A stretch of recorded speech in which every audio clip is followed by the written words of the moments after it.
All right, Steve Gardner does a great job covering baseball for USA Today. We are about a week into the season and already a bunch of storylines. He's kind enough to join us on this Tuesday. How you been, Steve? Great, Rich. How are you? I'm doing well. Appreciate a couple moments as always. All right, let's get right into it. Let's actually start with the NL East, and let's start with the Mets. And I told you I still picked them to win the East, also to win the pennant. I know everything is magnified early on in a season for good or bad. If a team's playing really well, people get excited. If a team's struggling and pitching struggling, all of a sudden the sky is falling. But what would be the level of concern right now, early on, if you're a Mets fan, regarding the starting pitching? Because we already know, as far as Granderson, he's always going to struggle in April and May, and then he'll pick up and he'll compile his numbers, this, that, the other thing. But what about the Mets right now? If you're a Mets fan, should you be worried with this start? A little bit, I think, just because, DeGrom's going to skip a start. There's some concern about that, maybe not to a huge level, but still some. Harvey has not been Matt Harvey in his first two starts. Strikeout rate way down, too. I think that's a bit of a concern. Again, though, it's early. It's April. A lot of times pitchers struggle with the dead arm kind of thing coming out of the end of spring training, the beginning of the season. So it's not huge. Certainly don't sound the warning buzzers or anything like that. But, Rich, we've talked before. I'm a little concerned about the Mets in general just because of that, heavy workload and everything that those guys went through going through the playoffs and down the stretch last year, that there may be some lingering effects this year, and maybe we're seeing some of that, and maybe they come out of it, and it's no big deal.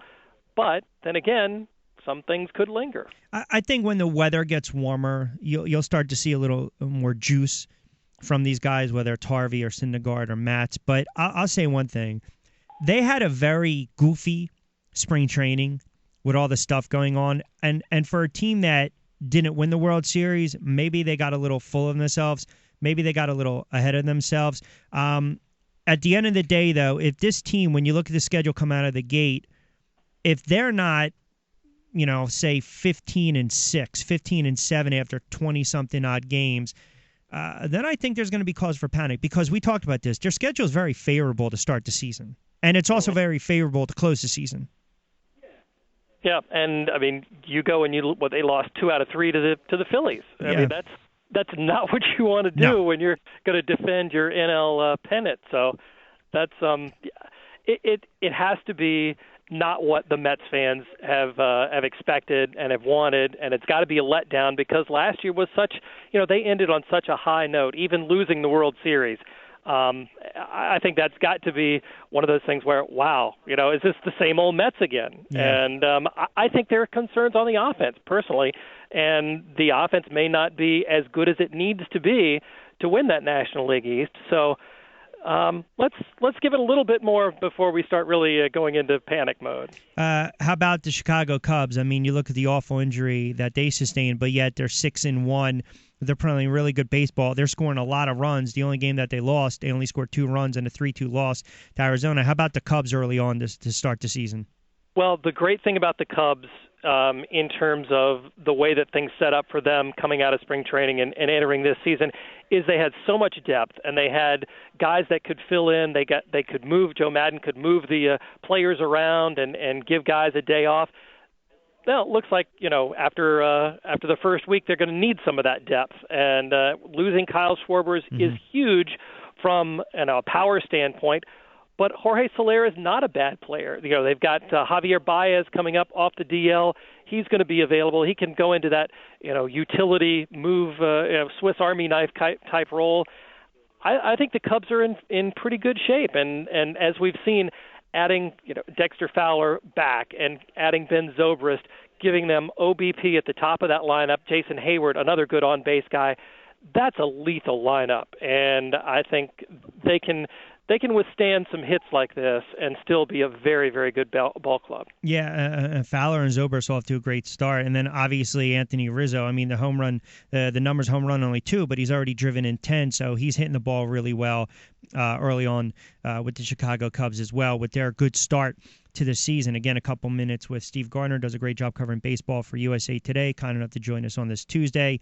We'll take you up to 2 o'clock straight up. Rich Quinones here. I look at the NL, and I try to and I try to objectively look at some of these, I guess you can call them good starts early on for some teams. And I think the expectations that the Dodgers and the Giants were going to be there, and then the Cubs, St. Louis, I'm not going to say struggling, but St. Louis always finds a way to come on. And then I also start to look at some of these really bad teams. I know Atlanta's going to be bad, but I'm looking at Milwaukee right now, and they're 3-4. And I don't want to call it just by the nice graces of the man above that they're 3-4, but I don't see really, aside from one or two players, I don't see Milwaukee. I see Milwaukee having a really ugly season. I mean, what just as this season unfolds, where do you see Milwaukee in the Central? I see, they're one of the rebuilding clubs, and there are a handful of them in the National League. I think Milwaukee's got some good young players, though. The problem for them is that they just have no starting pitching to speak of, and those guys are getting shelled. They're playing in some hitter-friendly ballparks, and Miller Park is also a great place for hitters. So the Milwaukee pitching staff is going to struggle. They lost one of their key relievers, which the bullpen for Milwaukee was actually really good last year, but losing Will Smith for an extended period of time, he was going to be their closer. He was really good last year. I think that hurts them considerably. So it's going to be a learning process and a rebuilding season. That said, I like a couple of their guys. They're younger guys. They've got another shortstop coming up through the minors who we may see in the next month or two, and Orlando Arcia.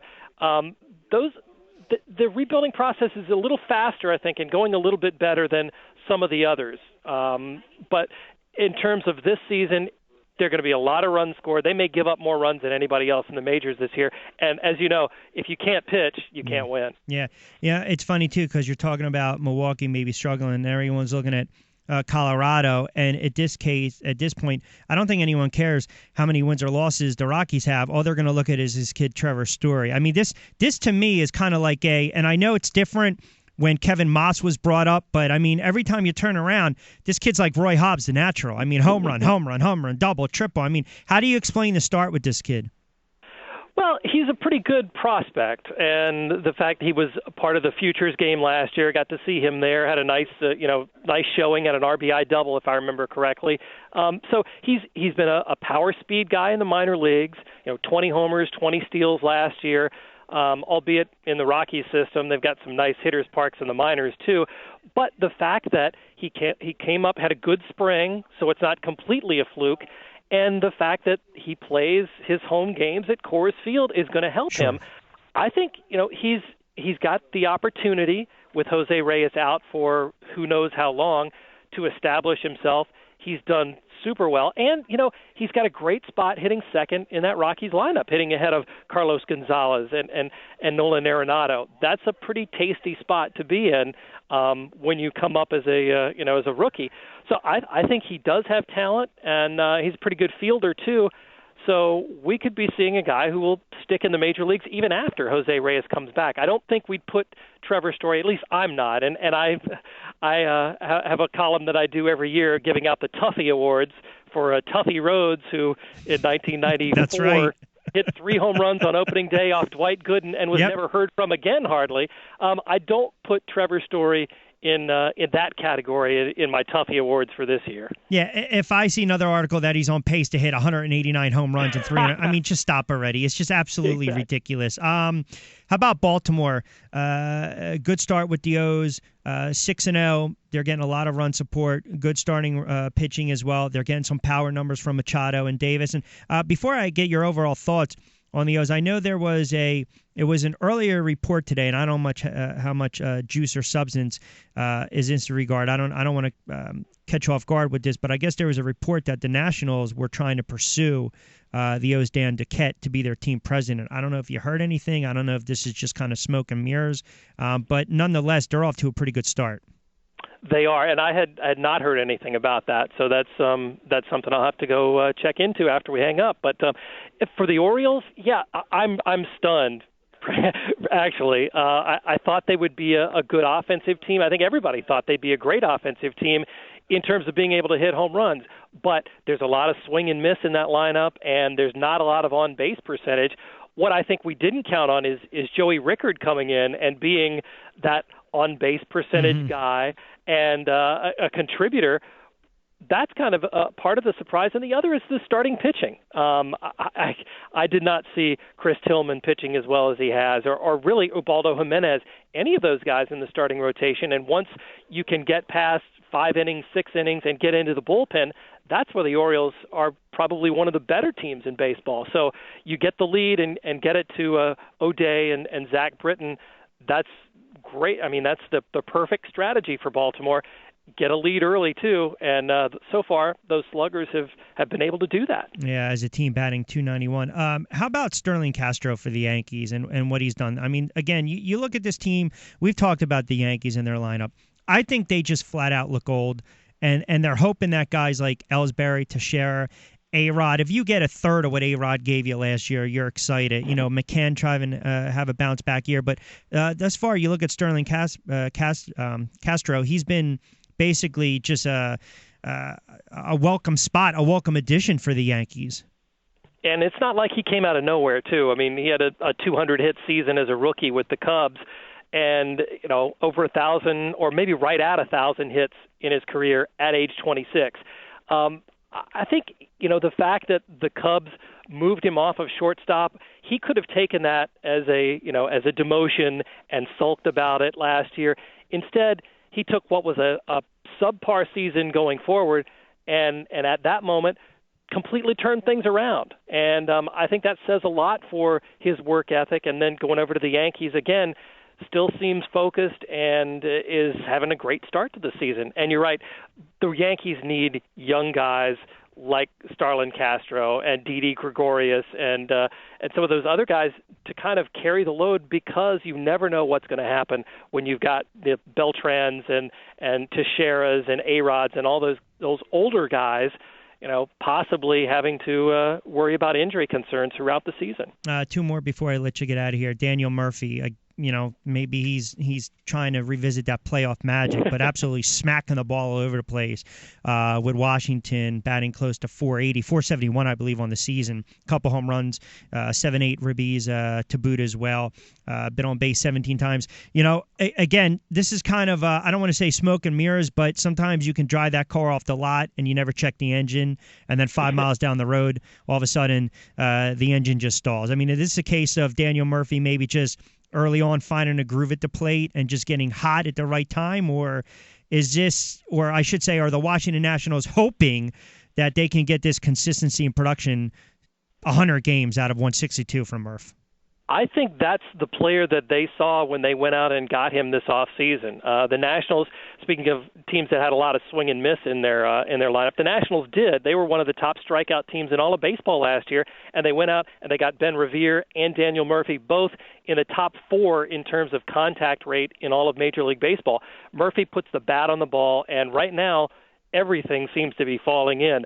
Obviously, that's going to cool off, and the luck will turn to some degree later on in the season. But he's exactly what the Nationals needed, and he's giving them that.